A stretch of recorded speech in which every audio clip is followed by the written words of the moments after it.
I'm here today, people, to discuss a recent post on the Smash Dojo, titled, This World. If you have recently been to the Smash Dojo, you probably have read it by now, but if you haven't, I'll briefly summarize it for you. In the Smash universe, trophies fight. They know nothing but fighting. Fighting is the sole reason for their existence. Being turned back into a trophy, being unable to fight, is much like death. Those are the rules of this world. But when something or someone terrible breaks those rules, the world will pay a terrible price. Now, first of all, it seems like a pretty difficult rule to break, don't you think? I mean, it's not really a rule as much as it is like, a law. 'Cause, you can't change it. It's like gravity. There's no way to change it. But anyways, on to the other parts of the summary that I was going to do. As you all know, this will probably be the first Smash game to ever have a plot in it. All the other games have had just classic mode, or adventure mode, or all-star mode, which isn't much of a plot. It's just a gameplay style.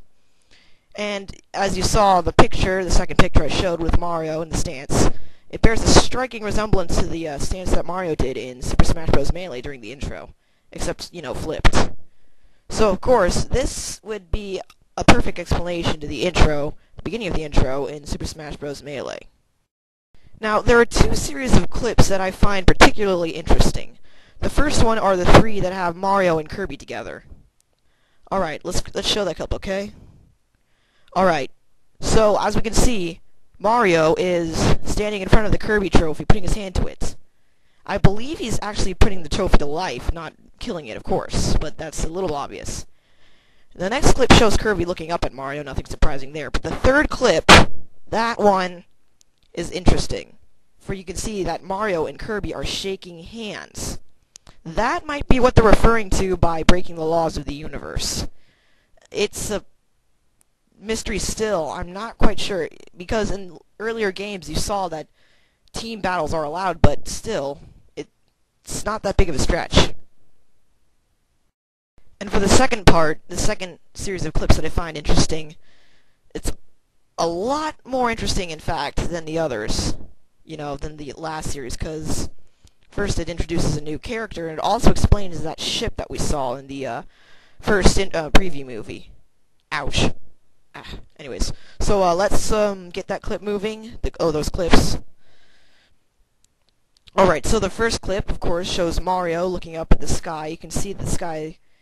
Well, the sky's not actually darkening, but you can see a little bit of red on Mario's face. It's kind of faint, but still. And the next clip, it shows that ship that we saw earlier, and the sky is red, which is probably bad.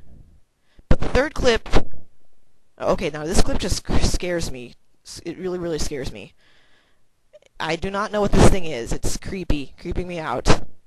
Okay, so as far as I know, there's two things that thing could be. It could either be the bringer of destruction or maybe a servant of the bringer of destruction that's supposed to do something when somebody breaks the laws, or B, it could be either Kirby or Mario after the punishment has been dealt. But they said that the world would pay, not the particular person, so that might not be it. Anyways, it's pretty early to be saying anything yet, but I don't know. Yeah. And looking back at the clip of the ship coming into the stadium, I noticed that on the edges, the sky was still blue, so the ship has the power to make skies red, which is weird a power, of course, but still. Goddamn ships. Alright, anyways, you're free, in fact, you're encouraged to discuss in the comments below this movie. But please, please, God, at least make sure that we can read what you're writing, okay? Because I'm tired of people forgetting the fact that the period key is 2 spaces to the left, of the shift key, and that the capital lock and the shift key are next to the A and the Z buttons. Please use those 2 buttons. Alright, so I'll see you guys later, and